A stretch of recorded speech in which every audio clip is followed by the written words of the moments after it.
Hello and welcome. In this video, we will learn English through the life story of Vladimir Putin, the President of Russia.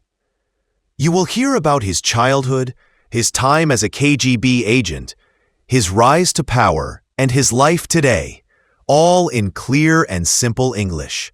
This video is great for English learners who want to improve their vocabulary, listening, and understanding of world history. We have divided the story into 4 parts. Each part tells an important chapter of Putin's life.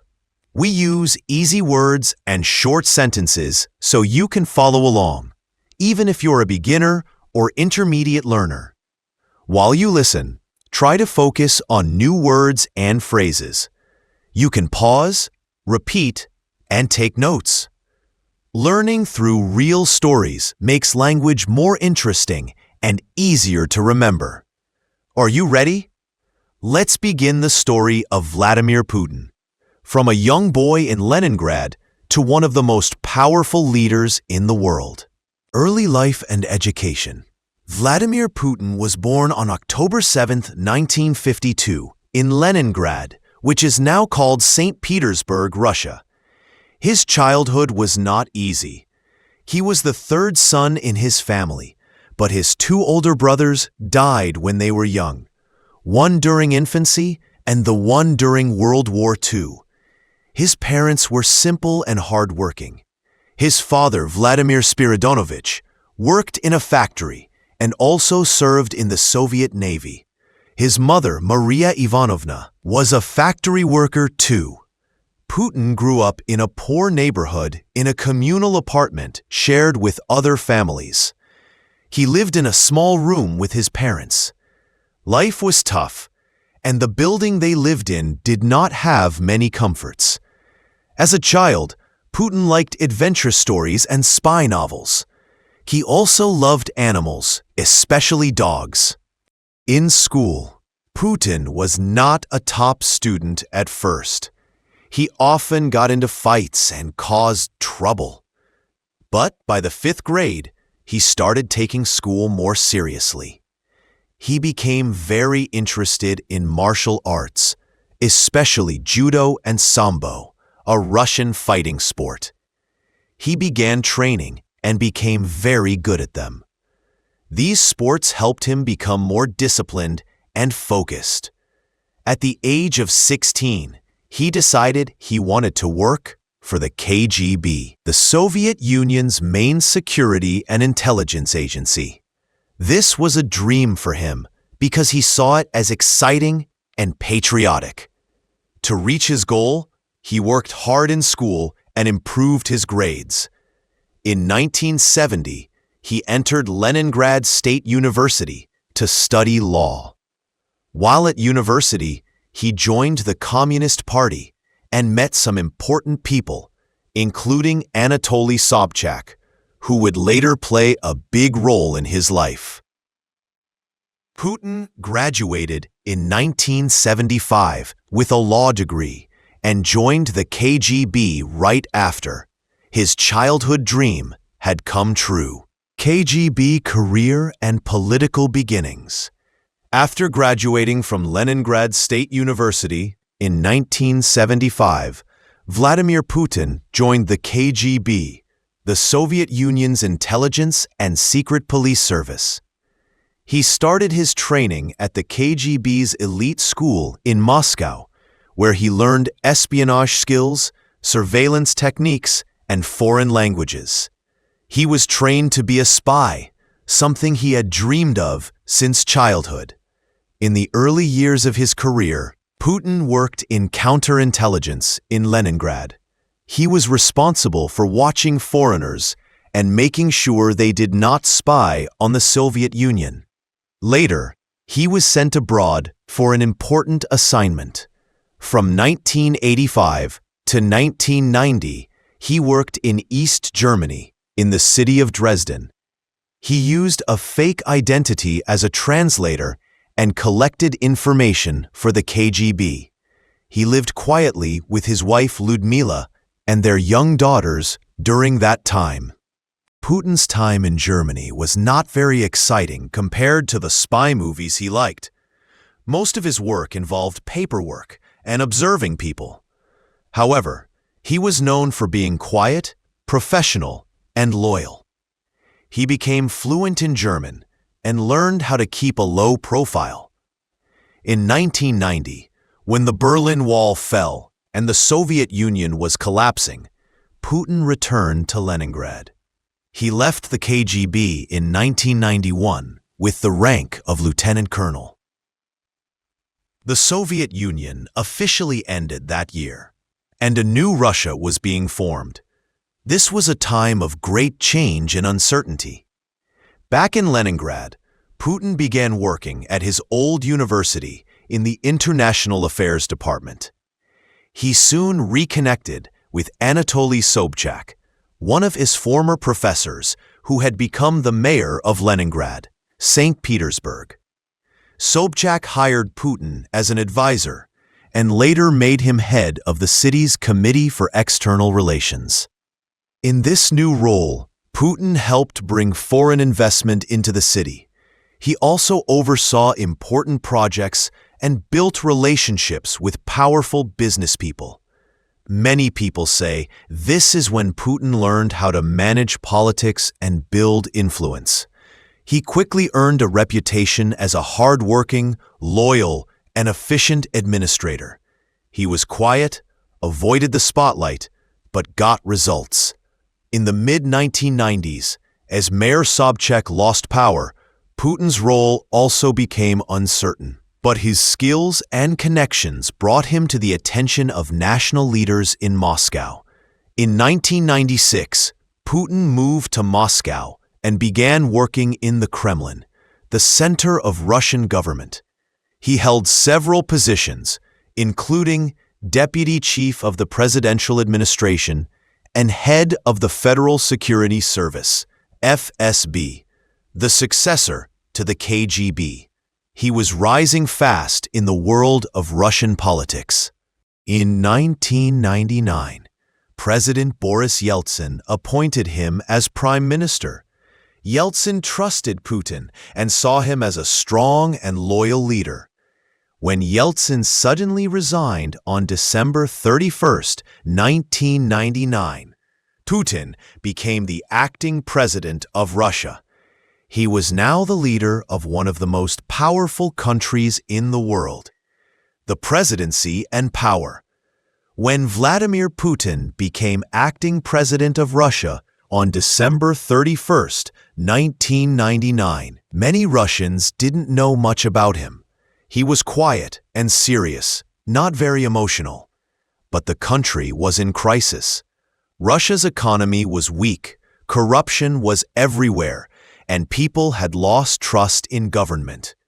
Putin promised to bring order, rebuild the country, and make Russia strong again. In March 2000, Putin officially won the presidential election with over 50% of the vote. Many Russians supported him because they believed he would bring stability. Once in office, Putin began making big changes. He reduced the power of the regional governors and took control of Russia's important industries, especially oil and gas companies. He believed the state should be strong and central. He also worked to restore the Russian military and the economy. Prices of oil and gas were high in the early 2000s, and this brought in a lot of money to Russia. Putin used this to pay off debts and raise the standard of living for many people. For a while, life improved for average Russians, and Putin became very popular. In 2004, he was re-elected with a bigger majority. During his second term, Putin increased control over the media, limited political opposition, and strengthened state institutions. Critics said he was becoming more authoritarian, but his supporters believed he was protecting the country from chaos. According to the Russian constitution, a president could not serve more than 2 terms in a row. So in 2008, Putin stepped down and became prime minister. His ally, Dmitry Medvedev, became president, but most people believed Putin still held the real power. In 2012, Putin returned to the presidency after winning another election. This time, the presidential term had been extended from 4 years to 6 years. His return brought protests in major cities, especially in Moscow. Many people, especially young Russians, felt the elections were unfair and accused the government of corruption. Despite criticism, Putin stayed in control. He focused on making Russia a major global player again. In 2014, after political unrest in Ukraine, Russia annexed Crimea, a region that had been part of Ukraine.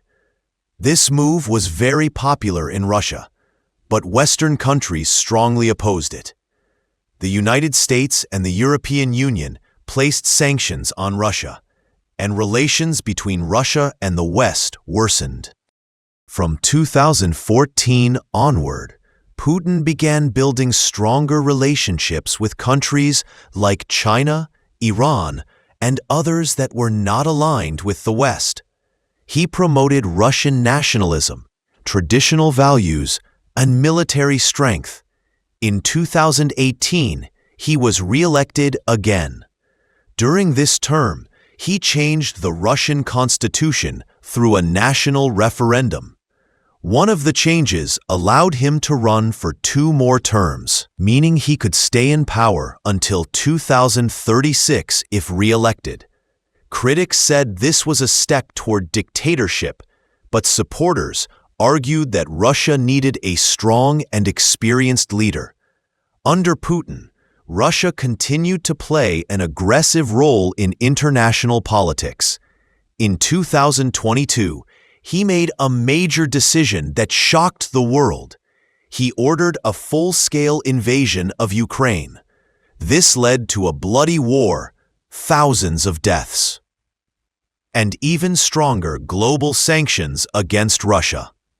Despite economic challenges and rising tensions with the West, Putin has remained in power. Many Russians still see him as a symbol of strength, tradition, and national pride.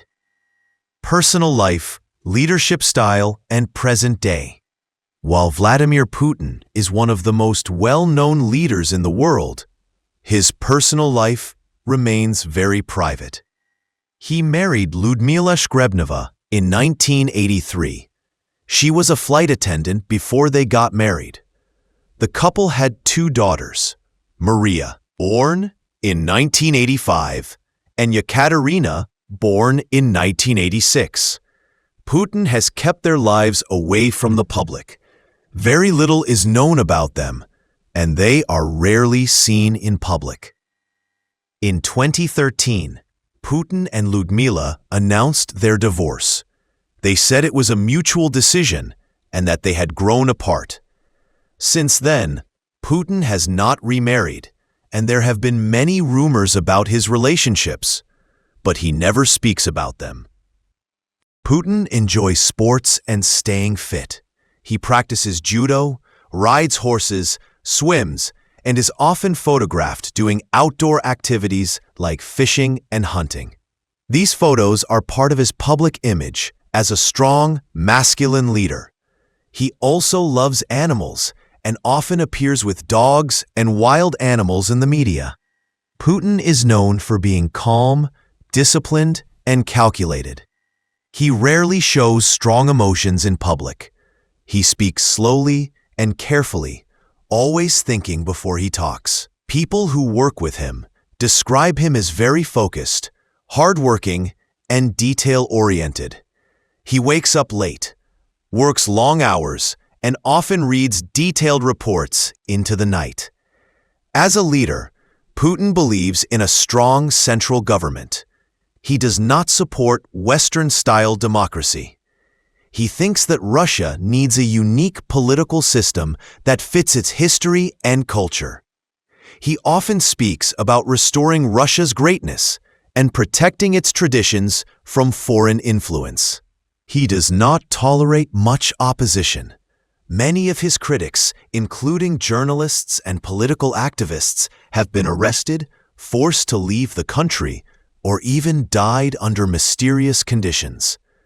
One of the most well-known cases was Alexei Navalny, a Russian opposition leader who was poisoned in 2020 and later jailed. Putin has built a political system where power is centered around him. Many of the country's top politicians, judges, and business leaders are loyal to him. Some people call this system Putinism, a mix of nationalism, control, and strong leadership. In recent years, especially after the war in Ukraine began in 2022, Russia has become more isolated from the West. The US and Europe have placed heavy sanctions on Russia. Many Western companies left the country, and the Russian economy faced serious problems. However, Putin turned to Asia, especially China and India, to keep the economy going. In 2024, he ran for president again and won. Thanks to the constitutional changes made earlier, he is now allowed to stay in power until 2036. If he serves until then, he will be one of the longest ruling leaders in Russian history. Today, opinions about Putin are divided. In Russia, many still support him, especially older generations and people outside big cities. They see him as a symbol of stability and strength. But others, especially younger Russians, want change, more freedom, and a future without war. Around the world, Putin remains a very controversial figure. Supporters say he brought back national pride and made Russia strong again. Critics say he damaged democracy, caused war, and silenced the opposition. No matter what one thinks about him, there is no doubt that Vladimir Putin has had a huge impact on Russia and the world. And his story is still being written. Thank you for watching this video about the life of Vladimir Putin. We hope you enjoyed the story and learned some new English words and phrases. If you liked this video, please give it a thumbs up and subscribe to our channel for more easy English lessons and interesting stories. Don't forget to click the notification bell so you never miss a new video. See you next time, and happy learning!